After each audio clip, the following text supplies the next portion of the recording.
ಇನ್ನು Richmond circle ಬಳಿ ಉಕ್ಕಿದ ಚರಂಡಿ ನೀರು ಉಕ್ಕಿ ಹರಿದು ರಸ್ತೆಯಲ್ಲೆಲ್ಲ ಹರಿತಾ ಇರುವಂತಹ ನೀರು, ರಸ್ತೆಯಲ್ಲಿ ನೀರು ನಿಂತು ವಾಹನ ಸವಾರರು ಪರದಾಡುವಂತಹ ಪರಿಸ್ಥಿತಿ ಇಲ್ಲೂ ಕೂಡ ನಿರ್ಮಾಣವಾಯಿತು. ಚರಂಡಿ ನೀರು ಉಕ್ಕರಿತಾ ಇದೆ, ಉಕ್ಕಿ ಹರಿದು ರಸ್ತೆಯಲ್ಲೆಲ್ಲ ನೀರು ಹರಿತಾ ಇದೆ. ಇದರಿಂದಾಗಿ ರಸ್ತೆ ತುಂಬೆಲ್ಲ ನೀರು ನಿಂತಿದೆ, ಅದರಲ್ಲೂ ಕೂಡ ಚರಂಡಿ ನೀರು. ಇಡೀ ರಸ್ತೆ ಜಲಾವೃತವಾಗಿದೆ. ರಿಚ್ಮಂಡ್ ಸರ್ಕಲ್ ಬಳಿ ಕಂಡುಬಂದಂತಹ ದೃಶ್ಯಾವಳಿಗಳು ಗಮನಿಸ್ತಾ ಇದೀವಲ್ಲ, ಇದು ರಿಚ್ಮಂಡ್ ಸರ್ಕಲ್ ಬಳಿ ಕಂಡುಬಂದಂತಹ ದೃಶ್ಯ. ಇಲ್ಲೂ ಕೂಡ 2-3 ಅಡಿ ನೀರು ನಿಂತಿದೆ ರಸ್ತೆಯಲ್ಲಿ. ಇದರಿಂದಾಗಿ ವಾಹನ ಸವಾರರು ಪರದಾಡಬೇಕಾದಂತಹ ಪರಿಸ್ಥಿತಿ. ಇದ್ರ ಜೊತೆಗೆ ರಸ್ತೆ ಬದಿಯಲ್ಲಿ ನಿಲ್ಲಿಸಿದ್ದಂಥ ವಾಹನಗಳೇನಿದ್ದಾವೆ, ಆ ವಾಹನಗಳು ಕೂಡ ವಾಹನಗಳ ಒಳಗೆ ಸೈಲೆನ್ಸರ್ ಒಳಗಡೆ ಎಲ್ಲ ನೀರು ಹೋಗಿ ಆ ವಾಹನಗಳು ಕೂಡ ಕೆಟ್ಟು ನಿಂತಹ ಉದಾಹರಣೆಗಳು ಕೂಡ ಇದ್ದಾವೆ. ಇನ್ನು ನಮ್ಮ ಪ್ರತಿನಿಧಿ ಶುಭಶ್ರೀ ಇಲ್ಲಿಂದ ಪ್ರತ್ಯಕ್ಷ ವರದಿಯನ್ನು ಕೊಟ್ಟಿದ್ದಾರೆ, ನೋಡೋಣ ಬನ್ನಿ.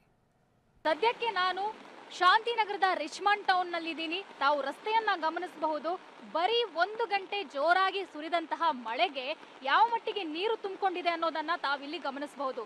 ಇದು ರಸ್ತೆ, ಯಾವುದೇ ನದಿಯಲ್ಲ ಅಥವಾ ಹಳ್ಳನೂ ಅಲ್ಲ, ಇದು ರಸ್ತೆ. ಪ್ರತಿ ಬಾರಿ ಮಳೆ ಬಂದಾಗ ಇದೇ ಪರಿಸ್ಥಿತಿ ರಸ್ತೆಯಲ್ಲಿ ನಾವು ಗಮನಿಸಬಹುದು. ಅಷ್ಟೇ ಅಲ್ಲ, TV9 ಈ ಬಗ್ಗೆ ನಿರಂತರವಾಗಿ ವರದಿ ಕೂಡ ಮಾಡ್ತಾನೆ ಇದೆ.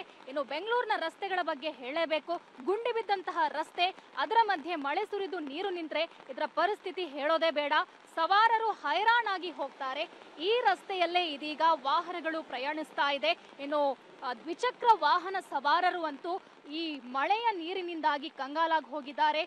ಒಂದ್ಸಲ ಮನೆ ಸೇರ್ಕೊಳ್ಳೋಣ ಅನ್ನುವಂತಹ ನಿಟ್ಟಿನಲ್ಲಿ ಮಳೆಯನ್ನೂ ಲೆಕ್ಕಿಸದೆ ಈ ರಸ್ತೆಯಲ್ಲಿ ಅವರು ಪ್ರಯಾಣಿಸುವಂತಹ ಪ್ರಯತ್ನವನ್ನು ಕೂಡ ದ್ವಿಚಕ್ರ ವಾಹನ ಸವಾರರು ಮಾಡ್ತಾ ಇದ್ದಾರೆ. ತಾವಿಲ್ಲಿ ಗಮನಿಸಬಹುದು, ರಸ್ತೆ ಪಕ್ಕದಲ್ಲಿ ಸಾಕಷ್ಟು ಜನರು ಈ ದ್ವಿಚಕ್ರ ವಾಹನವನ್ನ ಪಾರ್ಕ್ ಮಾಡಿ ತಮ್ಮ ಕೆಲಸದಲ್ಲಿ ನಿರತರಾಗಿದ್ದಾರೋ ಅಥವಾ ಮನೆಯೊಳಗೆ ಸೇರ್ಕೊಂಡಿದ್ದಾರೋ ಗೊತ್ತಿಲ್ಲ. ಆದ್ರೆ ಅವರು ವಾಪಸ್ ಬರುವಂತಹ ಹೊತ್ತಲ್ಲಿ ಈ ಬೈಕ್ ಮುಳುಗೋದಂತೂ ಪಕ್ಕ. ಯಾಕಂದ್ರೆ ಆ ಮಟ್ಟಿಗೆ ಮಳೆ ಸುರಿತಾ ಇದೆ. ಮಳೆಯ ನೀರು ರಸ್ತೆಯಲ್ಲೇ ತುಂಬಿಕೊಂಡು ಬಿಟ್ಟಿದೆ. ಇನ್ನು ಈ ಮಳೆಯ ನೀರು ಇಲ್ಲಿ ತುಂಬಿಕೊಳ್ಳೋದಕ್ಕೆ ಕಾರಣ ಏನು ಅನ್ನೋದನ್ನು ಕೂಡ ನಾನು ನಿಮಗೆ ತಿಳಿಸ್ತೀನಿ. ಇದು ನೋಡಿ, ಇದು ರಸ್ತೆಯ ಮಧ್ಯಭಾಗ. 2 ಭಾಗದಲ್ಲೂ ಕೂಡ ರಸ್ತೆ ಎತ್ತರಕ್ಕೆ ನಿರ್ಮಿಸಿದ್ದಾರೆ. ಇದು ಮಧ್ಯಭಾಗವನ್ನ ಸ್ವಲ್ಪ ಡೌನ್ ಅಂದ್ರೆ ತಗ್ಗು ಭಾಗವಾಗಿ ನಿರ್ಮಿಸಿರೋದ್ರಿಂದಾಗಿ ಮಳೆ ನೀರು ಎಲ್ಲವೂ ಕೂಡ ಮಧ್ಯದಲ್ಲೇ ನಿಲ್ತಾ ಇದೆ. ಅಂದ್ರೆ ಮಳೆ ನೀರು ಇಲ್ಲೇ ಮಧ್ಯದಲ್ಲಿ, ರಸ್ತೆ ಮಧ್ಯದಲ್ಲೇ ನಿಲ್ತಾ ಇರುವಂತದ್ದು. ಸದ್ಯಕ್ಕೆ ನಾನು ರಸ್ತೆಗೆ ಇಳಿತಾ ಇದ್ದೀನಿ. ತಾವು ಗಮನಿಸಬಹುದು. ನೋಡಿ ನೋಡಿ, ಇದು ರಸ್ತೆ. ನಾನು ಯಾವುದೋ ನದಿ ಅಥವಾ ಹಳ್ಳದಲ್ಲಿ ಹೋಗಿ ನಿಂತಿರೋದಲ್ಲ. ಇದು ಬೆಂಗಳೂರಿನ ಮುಖ್ಯ ರಸ್ತೆ. ಮುಖ್ಯ ರಸ್ತೆಯಲ್ಲೇ ಈ ಮಟ್ಟಿಗೆ ನೀರು ತುಂಬಿಕೊಂಡಿದೆ. ನೋಡಿ, ಇಲ್ಲಿ ಆಟೋ ಸವಾರರು ಕೂಡ ಹೋಗ್ತಾ ಇದ್ದಾರೆ. ಆಟೋ ಹೋಗ್ತಾ ಇದೆ. ಯಾವ ಮಟ್ಟಿಗೆ ನೀರು ಇಲ್ಲಿ ಹಾರ್ತಿದೆ ಅನ್ನೋದನ್ನ ತಾವು ಗಮನಿಸಬಹುದು. ನೋಡಿ, ಇದು ರಸ್ತೆ. ಈ ರಸ್ತೆಯಲ್ಲಿ ವಾಹನ ಹೆಂಗ್ ಹೋಗ್ಬೇಕು ಹೇಳಿ?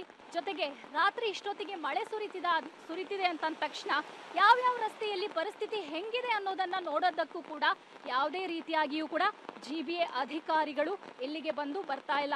ಇವತ್ತು ಬೇರೆ GBA ಮೀಟಿಂಗ್ ನಡೆಸಿದ್ದಾರೆ. ಯಾವೆಲ್ಲ ನಿರ್ಧಾರಗಳನ್ನ ಕೈಗೊಂಡಿದ್ದಾರೋ ಗೊತ್ತಿಲ್ಲ.